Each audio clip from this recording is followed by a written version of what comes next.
थानेसर नगर परिषद के ward number 21 से सर्व जातीय प्रत्याशी श्रीमती नेहा गुप्ता के चुनाव कार्यालय का उद्घाटन पूर्व मंत्री और विधायक थानेसर अशोक अरोड़ा ने किया। इस मौके पर बड़ी संख्या में वार्ड 21 के गणमान्य मतदाता और कांग्रेसी कार्यकर्ता मौजूद रहे। इस मौके पर नेहा गुप्ता ने समर्थन में आए वार्ड वासियों का जोरदार स्वागत किया और उनका आभार व्यक्त। आप लोगों से बस यही निवेदन करना चाहती हूँ कि आप आने वाले चुनाव में मुझे भारी मतों से विजयी बनाएं और अपना पूरा आशीर्वाद और सहयोग मेरे साथ दें। धन्यवाद। इस मौके पर पूर्व मंत्री अशोक अरोड़ा, कांग्रेसी नेता विशाल सिंगला ने भी नेहा गुप्ता को जितवाने की अपील की। आज नेहा गुप्ता जी के कार्यालय का उद्घाटन हुआ। इस अवसर पर जहां मैं अपनी बेटी को शुभकामनाएं देता हूं, वहीं आप सबका भी स्वागत करता हूं कि आप यहां पर आए, क्योंकि ये वार्ड का मैं भी वोटर हूं इनका। एक वोटर होने के नाते आप सबका यहां पहुंचने पर बहुत बहुत स्वागत करता हूं कि आप समय निकाल के आए।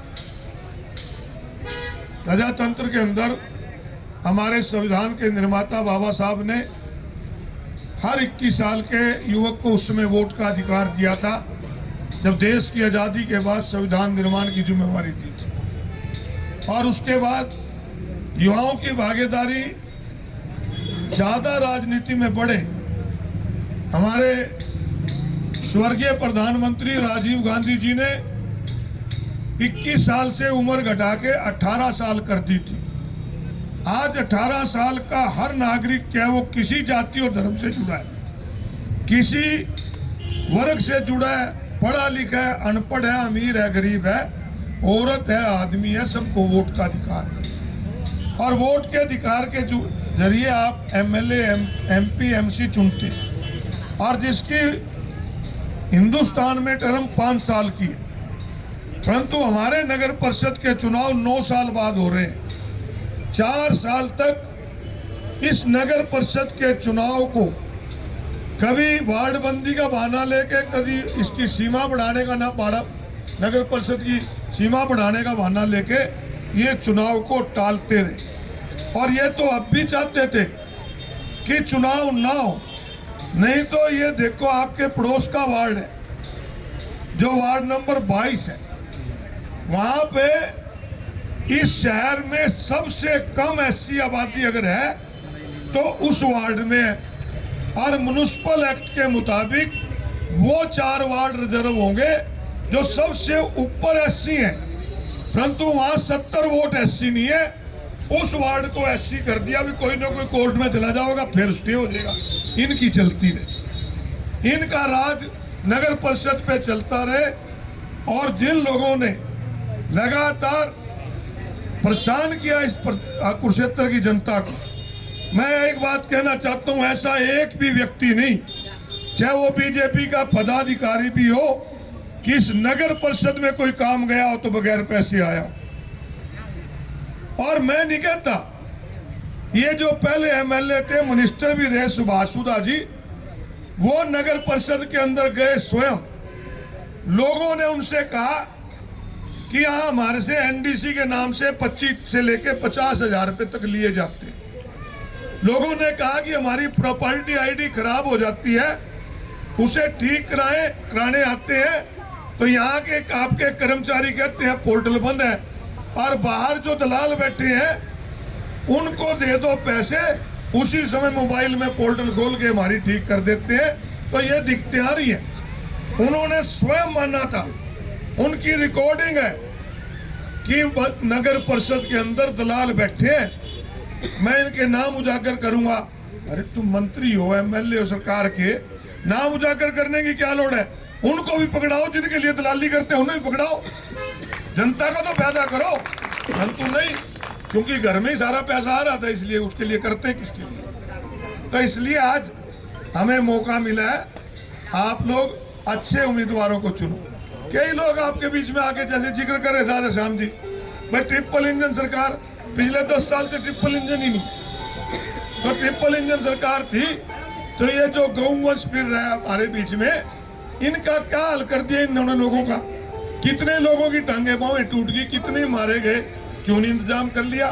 क्यों नहीं हमारे कुत्तों का इंतजाम कर लिया? क्यों नहीं सफाई व्यवस्था की करी।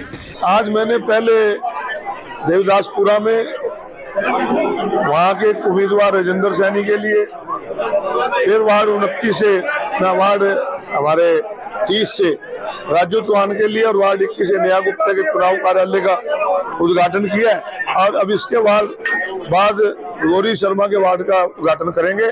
सब जगह लोगों में अच्छा माहौल है, लोग बदलाव चाहते हैं, भ्रष्टाचार से लोग तंग हैं, इसलिए हमें वहाँ लोगों का समर्थन मिला।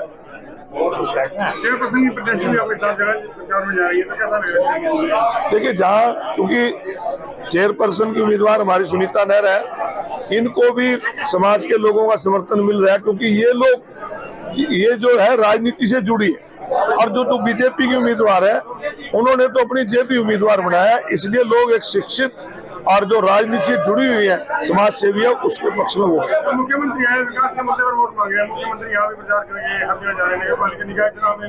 देखिए, हर पार्टी का नेता अपने लोगों के लिए वोट मांगने आता है, परंतु मेरा ये मानना है कि ये जो चुनाव है भाईचारे का चुनाव होता है, लोकल लोग लड़ते हैं, परंतु इन्होंने इसको भी राजनीति का अखाड़ा बनाया, ये ज्यादा अच्छी बात है। खास तौर पे महिलाओं की सुरक्षा के लिए वार्ड में आंगनबाड़ी लाकर पार्कों का सुधार करके आज सारे पार्क टूटे हुए हैं। इस वार्ड के अंदर एक भी पार्क ठीक नहीं है।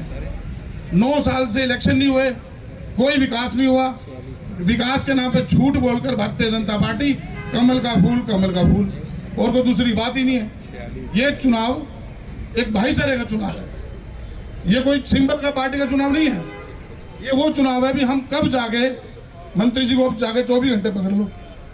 अभी ताजा तो घर बिठा दिया, और फिर कह रहा यार भी कोई भी वोट नहीं मिलेगी। ताजा घर बिठा के जाने भाई, पूरी जनता ने आंगा ला के घर बिठा दिया, ये बर्दाश्त नहीं हो रही। इस वार्ड से इतनी भारी मतों से जीत दर्ज करानी है कि बाकी वार्डों में भी तुम्हारा जब्त हो जाए। आप लोगों ने नेहा गुप्ता को अपनी बेटी समझकर, अपनी बहन समझकर आशीर्वाद देना। मौके का विधायक होता है, हार होती है, जीत होती है, वो उसे बचाना सीखे।